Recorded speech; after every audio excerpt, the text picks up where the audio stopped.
राहुल गांधी ने मोदी का report card फरवरी से बनाया है, इसलिए हम भी फरवरी से ही शुरुआत करते हैं। 1 फरवरी को मोदी सरकार ने बजट पेश किया।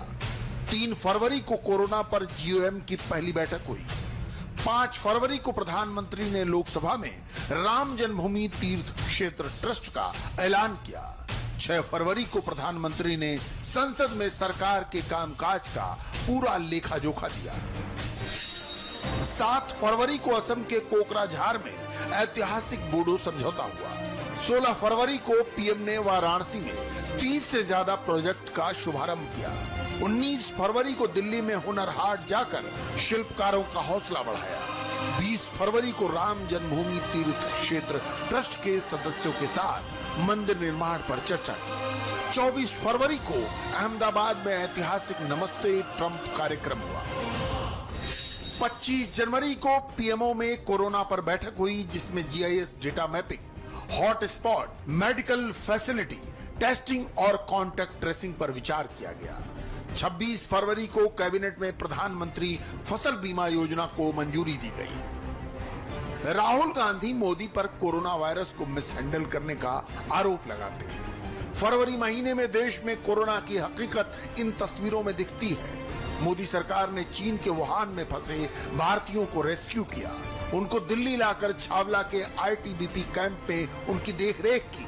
29 फरवरी को हेडलाइन ये थी कि आईटीबीपी के छावला कैंप में 112 लोगों की कोरोना रिपोर्ट नेगेटिव आई थी। पीएम मोदी के विरोधी नमस्ते ट्रंप कार्यक्रम करने के कारण उन्हें टारगेट करते हैं। राहुल गांधी भी आरोप लगाते हैं कि नमस्ते ट्रंप के कारण कोरोना से लड़ाई में ढील दी गई। जब हमने तारीखों से आंकड़ों का मिलान किया तो ये आरोप गलत साबित हुए। तारीख याद कर लीजिए, डेटा मिला लीजिए। 29 फरवरी को देश में कोरोना का एक भी एक्टिव केस नहीं था। 4 मार्च को प्रधानमंत्री ने पीएमओ में कोरोना पर फिर बैठक ली, जिसमें रिस्पांस और तैयारियों पर चर्चा की गई। 8 मार्च को महिला दिवस पर पीएम मोदी ने नारी शक्ति विजेताओं से मुलाकात की और अपना ट्विटर हैंडल महिलाओं को सौंप दिया। ये वो दिन था जब राहुल गांधी ने अपनी पार्टी के नेता ज्योतिरादित्य सिंधिया को मिलने का वक्त नहीं दिया था। 2 दिन बाद 10 मार्च को ज्योतिरादित्य सिंधिया ने कांग्रेस से इस्तीफा दे दिया और 12 मार्च को बीजेपी ज्वाइन कर। पूरे सिंधिया एपिसोड में राहुल गांधी कहीं नहीं दिखे। कांग्रेस ने एक युवा नेता को गंवा दिया, जो मध्य प्रदेश में कमलनाथ सरकार के पतन की वजह बना। प्रधानमंत्री का पद बड़ा है, जिम्मेदारियां बड़ी हैं, उनको देश और विदेश दोनों देखने होते हैं। 12 मार्च को पीएम मोदी ने इजराइल और ब्रिटेन के पीएम से कोरोना पर बात की। 14 मार्च को जम्मू कश्मीर की ग्राउंड रिपोर्ट ली। 15 मार्च को कोरोना पर सार्क देशों के साथ वीडियो कॉन्फ्रेंसिंग की और कोरोना फंड का प्रस्ताव रखा। 18 मार्च को पीएम ने कोरोना पर रिव्यू मीटिंग की। 19 मार्च को प्रधानमंत्री ने राष्ट्र को संबोधित किया। एक दिन के जनता कर्फ्यू की अपील की। 20 मार्च को मोदी ने वीडियो कॉन्फ्रेंसिंग पर सभी मुख्यमंत्रियों के साथ चर्चा की। 21 मार्च को दवा उद्योग के प्रतिनिधियों के साथ बैठक की। 23 मार्च को पीएम ने इकोनॉमिक टास्क फोर्स का गठन किया।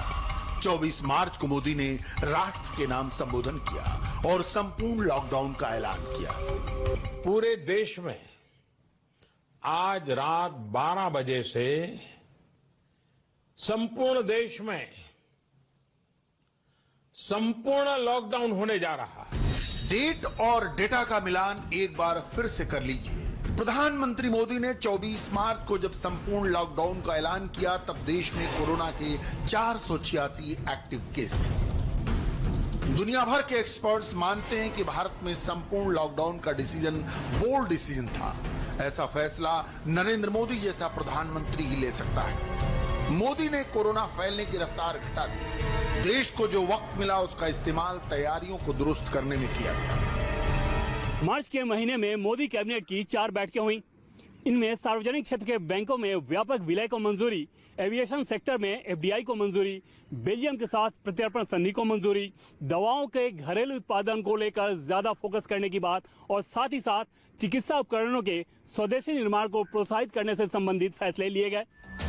अप्रैल महीने में पीएम मोदी ने 2 कैबिनेट मीटिंग्स की। कोरोना से निपटने के लिए 15,000 करोड़ रुपए जारी किए गए। पीएम ने पर्सनल लेवल पर पीपीई किट, मास्क, वेंटिलेटर और अन्य उपकरणों के उत्पादन को मॉनिटर किया। 2 अप्रैल को राज्यों के मुख्यमंत्रियों से चर्चा, जर्मन चांसलर और वेल्स के प्रिंस से बातचीत। 3 अप्रैल को 40 खिलाड़ियों के साथ वीडियो कॉन्फ्रेंसिंग, इजरायल के पीएम से बातचीत। 4 अप्रैल को एम्पावर्ड ग्रुप के साथ बैठक, डोनाल्ड ट्रंप के साथ बातचीत। ब्राजील के राष्ट्रपति और स्पेन के पीएम से बातचीत। 6 अप्रैल को ऑस्ट्रेलिया के पीएम से बातचीत।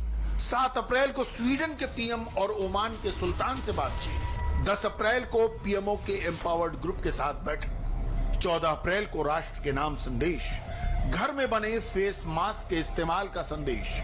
20 अप्रैल को पश्चिम बंगाल, महाराष्ट्र, मध्य प्रदेश और राजस्थान के लिए स्पेशल टास्क ग्रुप का गठन।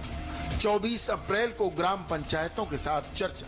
27 अप्रैल को मुख्यमंत्रियों के साथ मीटिंग में 2 गज की दूरी का मंत्र। अप्रैल के महीने में पीएम मोदी का ज्यादा जोर लोकल प्रोडक्शन बढ़ाने पर रहा। विदेशी निवेश को आकर्षित करने के लिए पीएम मोदी ने कई बैठकें की। बैठकों में गृह मंत्री अमित शाह, वित्त मंत्री निर्मला सीतारमण, वाणिज्य मंत्री पीयूष गोयल के साथ कैबिनेट सेक्रेटरी भी शामिल होते थे और इन्हीं तैयारियों के आधार पर मई में आत्मनिर्भर भारत अभियान चलाया गया। प्रधानमंत्री ने 12 मई को आत्मनिर्भर, इस दौरान पीएम की व्यस्तता में कोई कमी नहीं आई, लेते रहे। 2 जून को अनलॉक 1 के बाद ग्रोथ रेट वापस लाने का उपाय बताया।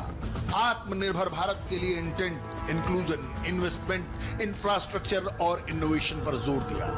अमेरिकी राष्ट्रपति डोनाल्ड ट्रंप से बातचीत, G7 के विस्तार और चीन के साथ तनाव की चर्चा हुई। 4 जून को वर्चुअल ग्लोबल वैक्सीन समिट को संबोधित किया। 13 जून को गृह मंत्री के साथ कोविड रिव्यू मीटिंग की। 16 जून को मुख्यमंत्रियों के साथ बैठक की। 19 जून को भारत चीन सीमा हालात पर सर्वदलीय बैठक हुई। 30 जून को वैक्सीन पर समीक्षा बैठक हुई। प्रधानमंत्री मोदी ने देश को 20 लाख करोड़ रुपए का कोरोना राहत पैकेज दिया। इसमें किसानों, मजदूरों और छोटे बड़े उद्योगपतियों से लेकर रेहड़ी पटरी वालों तक का ख्याल रखा गया। प्रधानमंत्री ने प्रधानमंत्री गरीब कल्याण अन्न योजना को भी 30 नवंबर 2020 तक बढ़ाने को मंजूरी दी। 3 जुलाई को प्रधानमंत्री ने लद्दाख का ऐतिहासिक दौरा किया और चीन को डायरेक्ट मैसेज दिया। हम, और ये हमारी पहचान है, हम वो लोग हैं जो बांसुरीधारी कृष्ण की पूजा करते हैं, तो हम वही लोग हैं जो सुदर्शन चक्रधारी कृष्ण को भी आदर्श मान करके चलते हैं। 3 जुलाई को लेह से लौटने के तुरंत बाद मोदी ने असम की बाढ़ का रिव्यू किया। 4 जुलाई को कृषि क्षेत्र में रिसर्च पर समीक्षा बैठक की। 9 जुलाई को इंडिया ग्लोबल वीक 2020 में हिस्सा लिया। 10 जुलाई को रीवा में 750 मेगावाट के अल्ट्रा सोलर पावर प्रोजेक्ट का लोकार्पण किया। 11 जुलाई को कोरोना पर रिव्यू मीटिंग की। 15 जुलाई को केदारनाथ धाम में हो रहे विकास कार्यों को देखा। इसी दिन यूरोपियन यूनियन के साथ समिट में शामिल हुए। 20 जुलाई को आईबीएम के सीईओ से चर्चा की। 22 जुलाई को यूएस इंडिया बिजनेस काउंसिल को संबोधित किया। हमने प्रधानमंत्री के 172 दिन के कैलेंडर को संक्षेप में दिखाया है।